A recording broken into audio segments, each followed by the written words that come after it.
So, what's an atomic orbital? An atomic orbital is a mathematical function that describes an electron.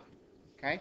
An orbital does not describe how an electron moves or where the electron is. In other words, an orbital is not the same thing as an orbit.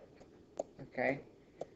The notion of an orbit, okay, a precise path around the nucleus where the electron would move, that notion, which was proposed by Bohr and inspired by Rutherford's experiment, alpha scattering experiment, is no longer acceptable. Okay, that's a violation of the Heisenberg uncertainty principle, and so we cannot talk about precise paths for electron around the atom. So an orbital, okay, notice the ending there, does not describe how an electron moves or where it is. In fact, it has no physical significance. It's just a mathematical function. It can even be a complex number, an imaginary number.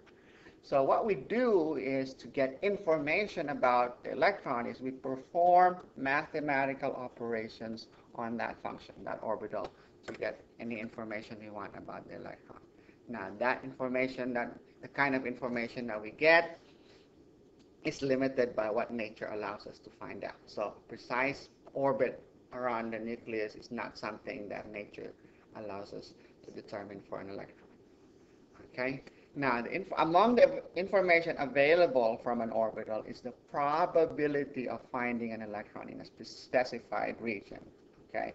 So, because of that, it's customary to refer to an electron as being in an orbital or occupying an orbital. Okay? It's as if an orbital is like a home for an electron.